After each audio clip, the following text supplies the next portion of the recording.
Patuloy na nagbibigay serbisyo, pag-asa at saya. GMA Regional TV, kapuso ng bawat Pilipino.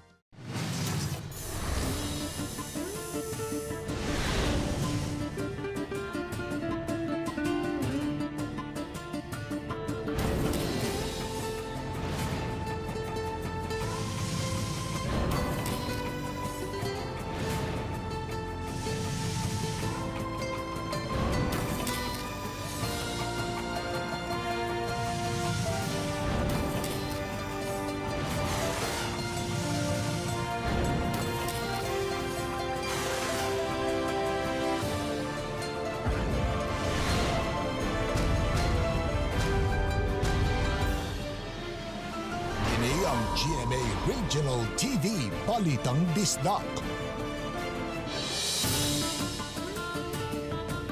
Mayong hapon na kinigin yung GMA Regional TV, Balitang Bisdak. Ang bugtong kasaligan, kasandigan o kanangpan sa mga Bisaya. Ako si Bobby Nalsaro.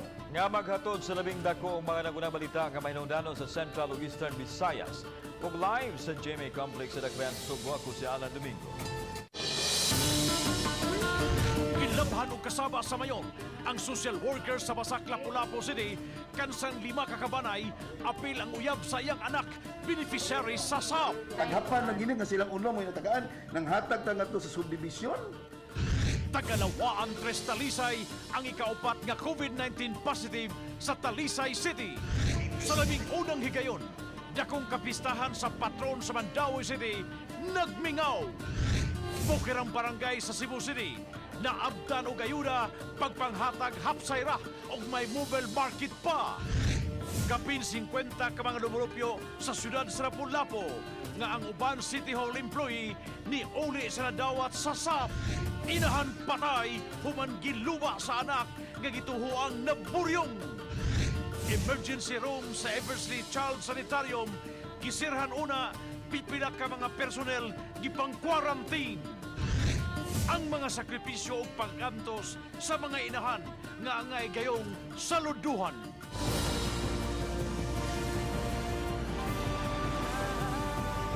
Kini ang GMA Regional TV, Balitang Bisdak.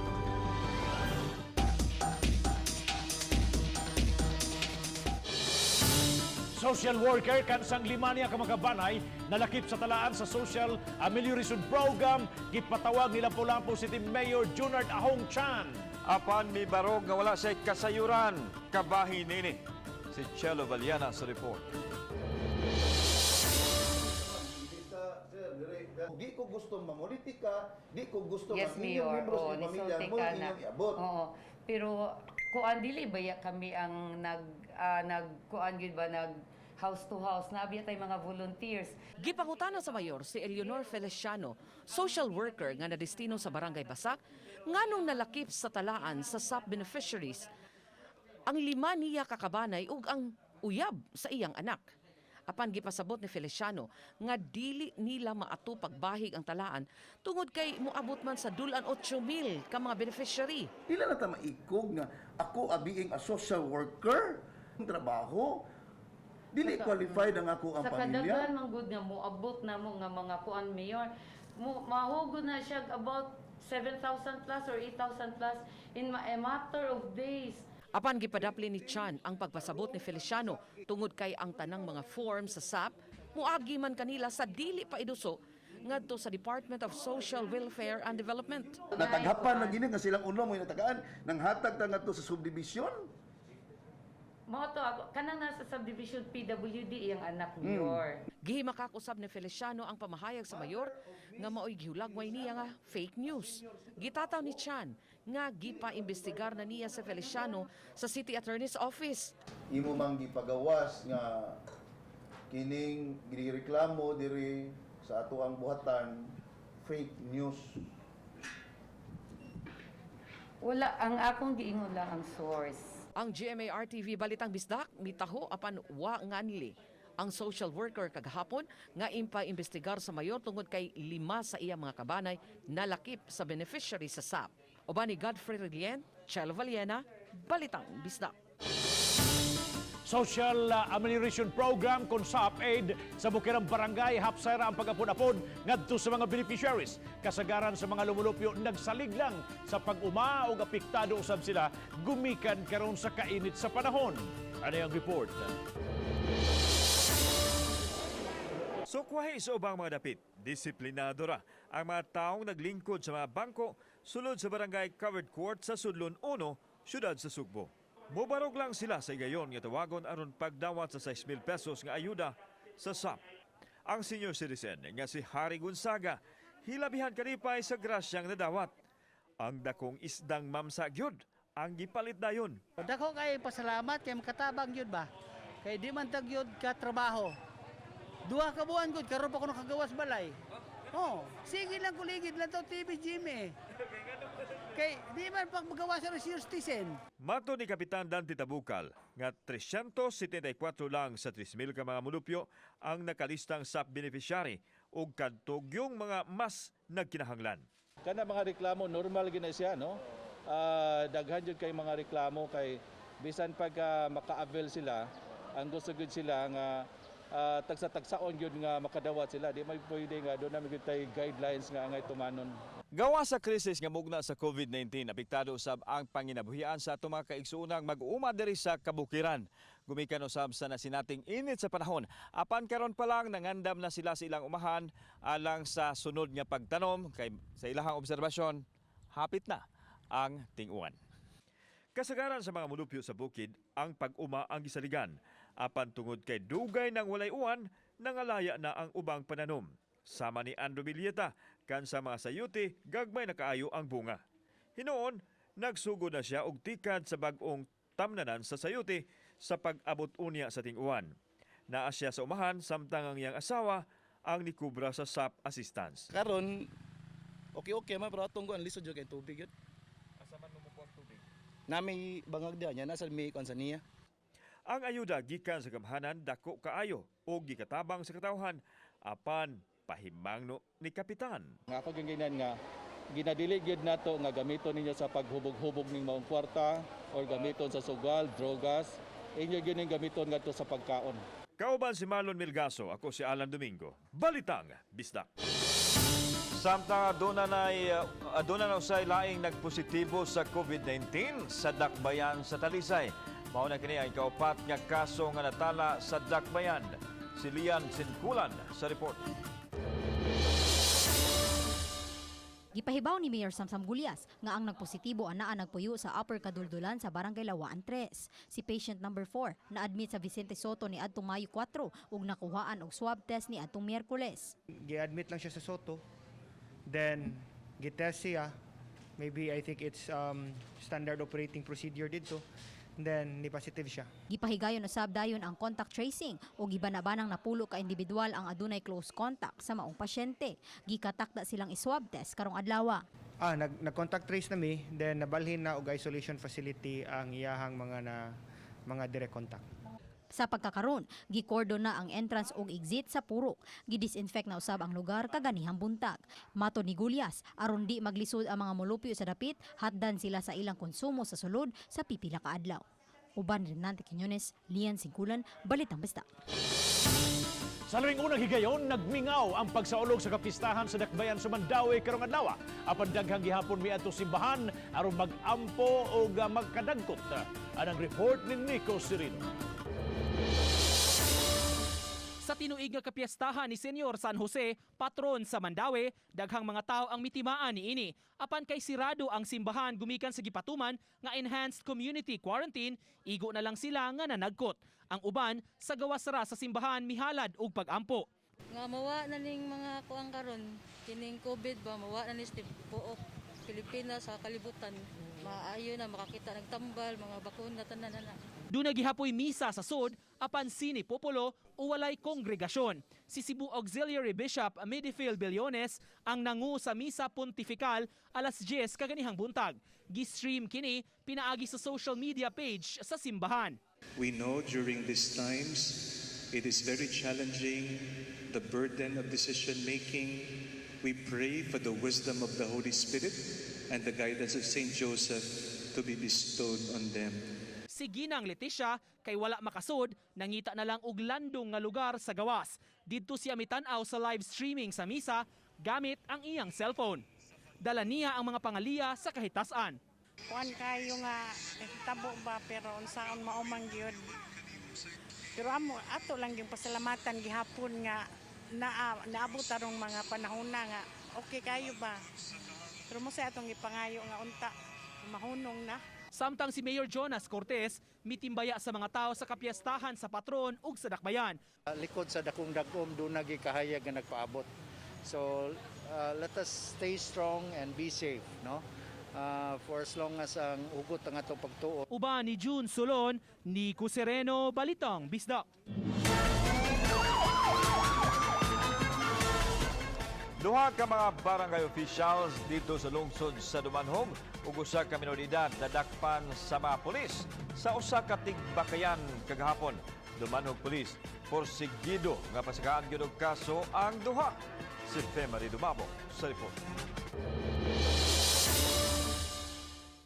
Nasikop sa kapulisan sa Dumanhog Police Station ang duha ka mga konsihal sa barangay Kandabong. Human sila na aktuhi nga nagtigbakay diha sa ilang barangay. Ang mga nasikop giilangan sa si Rogelio Mayunila ug Mark Hill Bindanilio. Lakip sa nasikop ang usa pa ka minor di edad nga kuyog sa duha. Sukad gipatuman ang enhanced community quarantine paglikay sa COVID-19. Gidili na ang mga tapok, ilabi na ang tigbakay. Nakadawat ta o tawag usa ka concerned citizen nga daw dunay nagpahigayon nga tigbakay sa ilahang lugar. Pasabot sa duha ka mga konsihal nga dili sila ang nagpasiugda sa kalihukan ug igora silang nakalabay sa dapit ug miduol sa maong tapok. Kasay ka na. Ano yung isa na? Wala. Abot lang. Katulong ko anak ko, katulong igayuna po. Nga bro, kuhan ba? Abot na ito. Wala dito sa okasyon? Wala. Sunod na po dito kay kadalag manok ba? Sunada lang. Sunada lang. Sunada lang. Matod sa hepe nga pasakaan ang duha og kasong illegal gambling o kalapasan sa quarantine protocol. Sila na mismo ang nagpahigayon og tigbakay.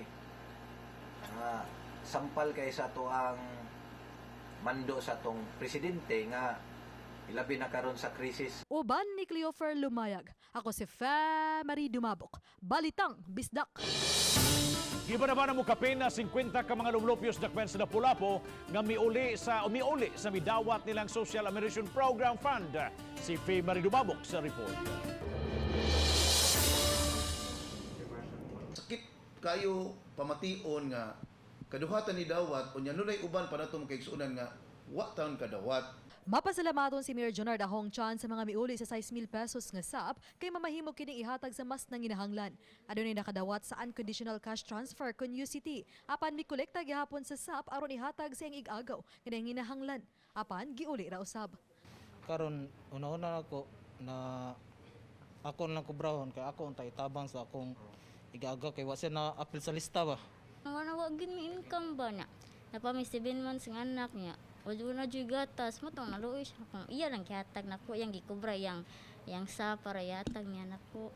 Miuli usab ang asawa sa kawani sa City Hall kinsa miangkong nahadlok. Wa jud ko kato gabi ko nga kahapon tong tako akong quarantine di man kagawas. Mo tong Bernis naghuwat ko sir mo to nga ako gisang iuli ang kwarta. Adunay senior citizen nga tuyong mikuha siyang SAP aron sigurong mauli niya sa mayor. Ako nga bata ikana-apil man ka. Kana siya ayaw gina siya kuana gastuha kay para na ipanghatag kay nagubot tabi daghan. Sagad sa uban ang asawa nagtrabaho sa City Hall samtang ang uban kawani sa dakbayan. Uban ni Godfrey Rilien. Ako si Marie Dumabok. Balitang Bisdak.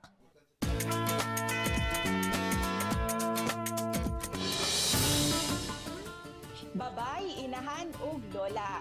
Ang bida dili lang sa Mother's Day celebration karon Domingo apan sa matag adlaw kay kun wala sila walay anak nga mahimugso sa kalibutan. Apan aduna say mga inahan nga mga amahan usab. Sama sila ang gitawag nato nga mga solo parents. Sama ni ining usa ka solo parent nga nagtikad sa usa ka bakilid nga bahin sa yuta sa Bukirang Barangay ning syudad sa Subo. Ato siyang ilailahon sa report ni Alan Domingo. Kini ang umahan nga hilabihan kapangpang, diin gisugda na og tanom sa mga utanon. Ang nagtikad niini mao ang 56 anyos nga si Erlinda Villeta. Mas lisod ang sitwasyon sa iyang luna itandi sa uban apan iya kining nahimo aron mabuhi ang iyang mga anak. Dugay nang namatay ang iyang bana busa gikinahanglan nga mukayod siya bisan usahay maligid kuno siya sa bakilid apan mubangon aron dunay ikapakaon siyang mga anak. Wa makawang ang iyang paghago kay nakapahuman man siya sa duha ka mga anak bunga sa iyang kakugihan. Kanang usa ka magwangan HRM na pero wa man gyapon magamit kay nararaman sad sila mura nag-uma-uma ra gihapon.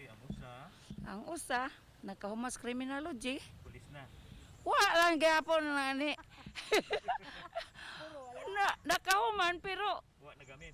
Wa nagamit kay mura mag-discourage siya sa iyang pagkuan ba. Dakong hagit kaniya ang 15 anyos niyang anak nga usa ka espesyal nga naghatag kaniya og inspirasyon aron magpakabuhi. Alang kaniya, way bukid nga dili niya mahimong tikaron tungod og alang sa gugma niya sa iyang mga anak. Usahay failure ang iyang abot sa uma ug usahay malampuson apan gidawat niya kini isip kabahin sa kinabuhi. Ang inahan ni noon kapoy sa gyud kay ang mga anak okay ra man hinon kay mga buutan man. Ang pagpanguma, kapoy yung pagpangitag panginabuhi nga makakaon ta. Labaw pa panahos ting init, wala kay tubig, sa ligtas niya ang niyasad, say magwawa, hubas ang tinugdan. Si Erlinda, salamin sa mga inahan nga mihatag og way sukod nga gugma sa mga anak. Sa pagsaulog nato sa Mother's Day karong Domingo, dili lang sa pulong kon dili sa buhat, ipabati ang gugma nato sa atong inahan. Sa mga inahan nga sama namo nga nag-duty, advance Happy Mother's Day. Kauban si Marlon Milgaso, ako si Alan Domingo. Balitang Bisdak.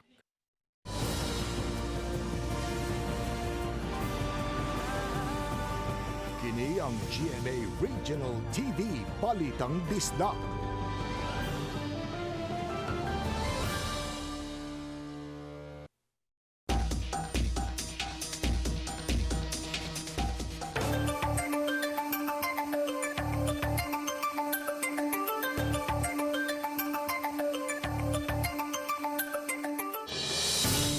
Sa ikaduhang adlaw sa rapid mass testing sa Mandaue City, mas ni minus pa ang gidaganon sa mga mipailaw nini. Nanawagan ang mga opisyal sa dakbayan nga suportahan kini sa katawhan.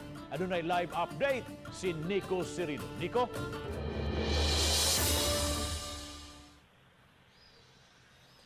Yes, Bob, nagpadayon ang rapid community testing sa dakbayan sa Mandaue. Pansama sa nahaunang duha ka adlaw, Bob, nabantay nga daw ni menos pa ang mga tawo nga misanong sa imbitasyon nga magpakuha og blood samples pagsuta kung doon na ba sila mga antibodies.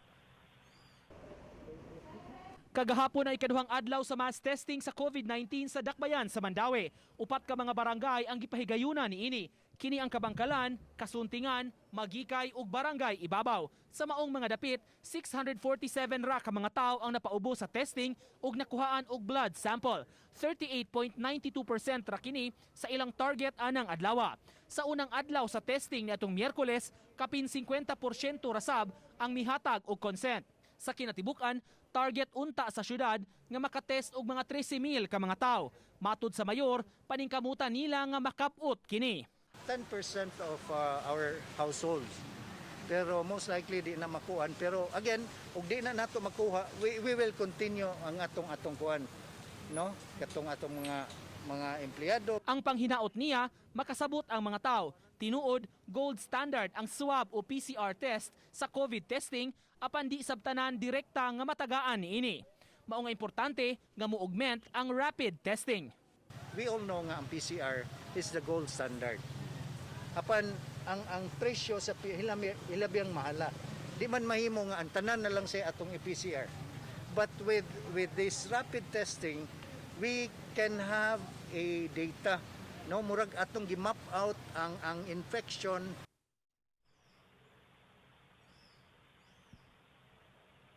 Bab, human sa third day karong adlaw, may 7 pa ka adlaw nga mulanat kining strategic community testing sa Mandaue. Mulanat kini hangtod sa Mayo 15 kundi gitinguha nga makumpleto gyud ang tanang 27 ka mga barangay sa dakbayan. Thank you so much, Nico Cirilo, sa imong live report. Mobile market sa Bukid. Gihangop sa katawhan sa Mountain Barangay sa Siyudad Sugbo ang merkado sa syudad nga gidala sa ilang komunidad diin ang presyo sa mga gibaligya gibase sa karbon ug sa pasil. Ano yung report?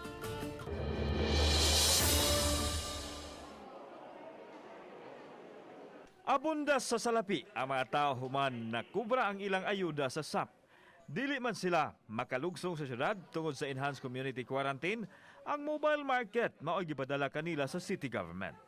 Nagdala kini og mga labas nga mga isda nga ang presyo susama sa karbon ug pasil.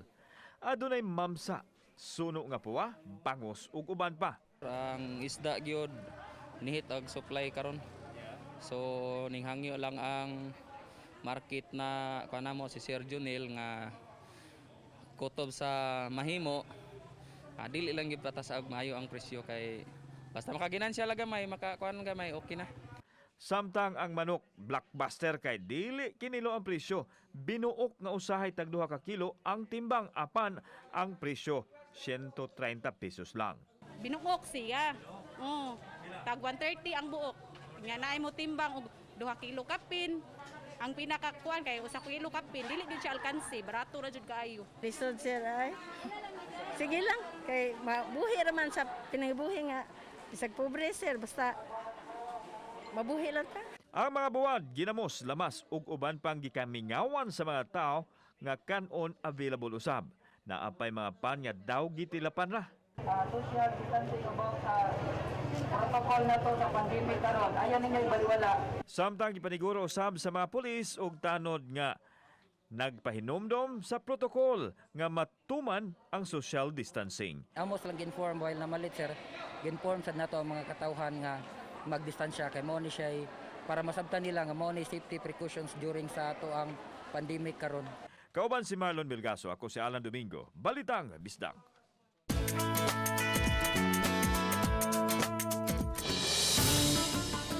Kaya nun ang tanan ug andam isakripisyo ang iyang kaugalingong kalipay alang sa iyahang mga anak ug andam usab siya nga malayo sa iyahang mga anak aron mo serbisyo isip usa ka pulis ug usa ka frontliner alang sa kaayuhan sa iyang mga anak ug sa atong tanan. Atong sayran sa report ni Femery Dumabo. Kalipay sa usa ka inahan nga kanunay nga makita og personal nga maatiman ang mga anak. Apan sa tingwa nga mahatag ang kinahanglanon sa tulo ka mga anak, si Patrolwoman Rosemary Kabahit pipila ka trabaho ang gisudlan hangtod nga nahimo siyang pulis sud na sa tulo ka tuig. Ang mga anak nagpangidaron og 9, 6 anyos, samtang labing bata 5 pa ka buwan. Ang mga gidikanan na ni Kabahit sa lungsod sa Oslob ang nag-atiman kanila. Nadestino si Rosemary sa Alcoy Police Station, samtang iyang banang pulis, Patrolman Herbert Kabahit, nadestino sa Mandawi City Police Office. Makauli man siya sa iyang balay sa Oslob, apan kumuto ng iyang dughan matag higayon nga mabalibaran niyang iyang mga anak nga gustong mugakos kaniya. Kita maminaw lang kay kami nasa mi pamilya. Gipamingaw na jud intaw mi sa among mga anak na ganahan ako, labi na nako nga inahan. Sa pagkapulis ni Kabahit, iyang giisip nga usa-usab siya kainahan sa publiko ug higpit nga mopatuman sa balaod alang sa kaayuhan sa tanan. Dili man perpekto, apan niningkamot siya mapabati siyang mga anak, iyang dakong gugma kanila. Kani akong tanang sakripisyo para nila para matagal sila og maayong ugma. I love you, Ate Nicole, Nisha, and Arbel. I love you, Mommy. Happy Mother's Day. Ning panahon sa way kasiguruan, mas maayong mapabati nato kanunay ang atong gugma ngadto sa atong mga minahal sa kinabuhi. Ilabi na sa atong mga inahan. Kinsa kasagaran andam mo sakripisyo, mahatag lang ang mayong ugma sa mga anak. Alang sa tanang mga inahan ug sa mga nagpakainahan. Advance Happy Mother's Day kanatong tanan.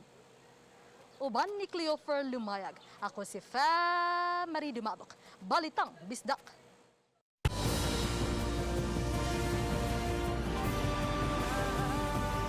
Kini ang GMA Regional TV Balitang Bisdak.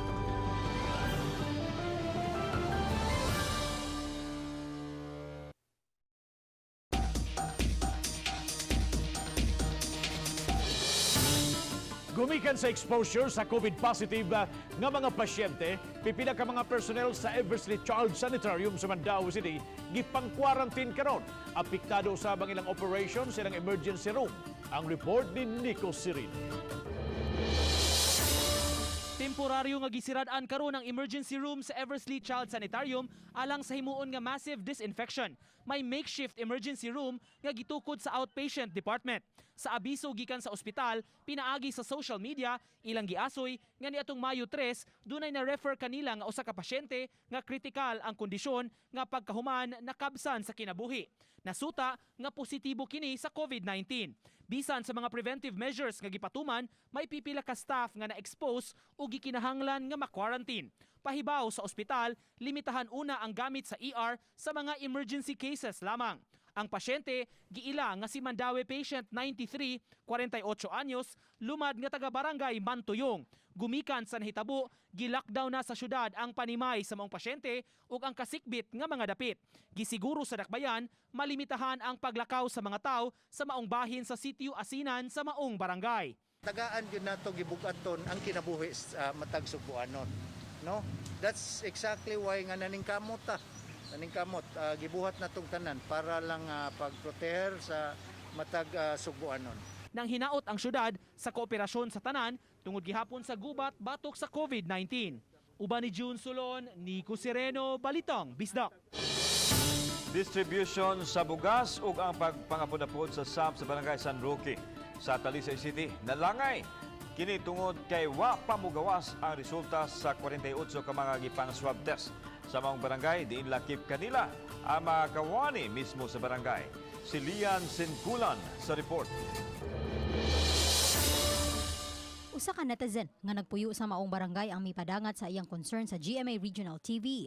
Matud niya nga daghang mga molupyo ang naghuwat sa relief packs alang sa katapusang semana sa buwan sa Abril nga maapod-apod. Daghan jud ang reklamo ma'am kay kanila ging gipanggutom na wanay makaon ba kay nanghatag og katong 3 ka kilo nga bugas kato para ba pag kuan sa nga pitsanin April 27.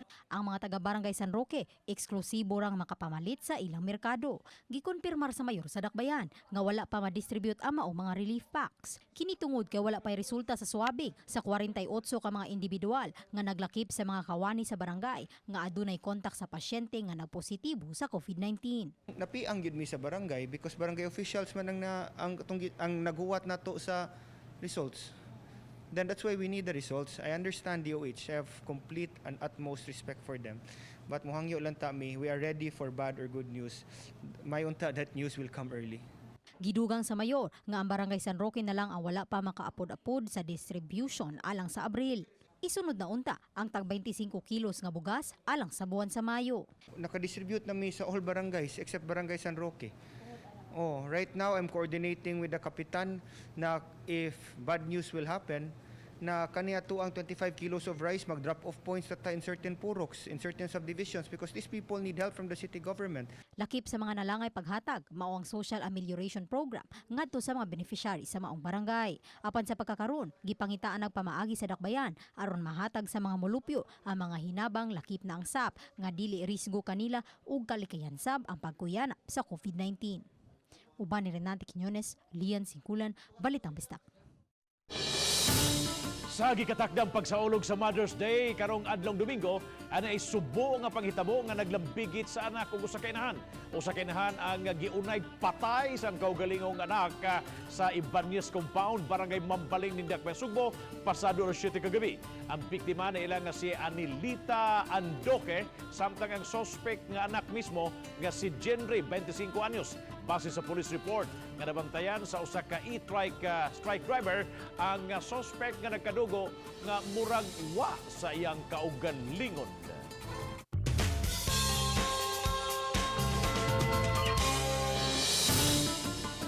Sa nagpadayong gipatuman nga enhanced community quarantine gisuroy sa Mary Help of Christians Parish sa Barangay bisan dakbayan sa Subo ang mga sakop sa parokya nga nahimutang sa lagyong mga sitio sa barangay. Gisuroy ni Father Mar Balili ug ubang mga parish volunteers ang sitio Napnapan sa barangay Tuong aron hatod ang tag 5 ka kilong bugas humay. Sa ilang pag-apod-apod, gisiguro hinuon nga musubay ang mga parokyano sa social distancing. Sa miaging Mayo 1, laing sitio sa Bukirang barangay sa Tuong ang ilang gisuroy aron ihatod usab ang mga bugas. Pipila sa mga mulupyo mihatag og mga buto kang Father Mar isip ilang salamat. Dakit sa gihatagan og bugas mo ang mga frontliners sa barangay bihisan nga anahaduo lang sa parokya. Mga kapuso, inyo makita kini nga maong episode ug ang mga importante ug mga dagkong lokal nga mga balita sa GMA Regional TV's official website www.gmaregionaltv.com. Bisitahan samba sa atong official YouTube channel, GMA Regional TV, o i-click ang subscribe button alang sa mga init o nagunang mga balita sa kasayuran, mga kasayuran, gikan sa nagkalaing mga reyon sa nasod. Daghang salamat sa mga kapuso nato apil lang na sa gawas sa nasod nga nakisayon sa mga dagko ug mga nagunang balita sa rehiyon. Ako si Alan Domingo. Ang inyong balita ang among balita, tungod kay matag lokal nga balita mahinungdan. Kini ang inyong GMA Regional TV Balitang Bisdak, buong puso para sa Pilipino. Ako si Bambi Rosaro, maayong hapon mga kapuso, and advance Happy Mother's Day sa tanang mga inahan. Happy weekend and stay at home.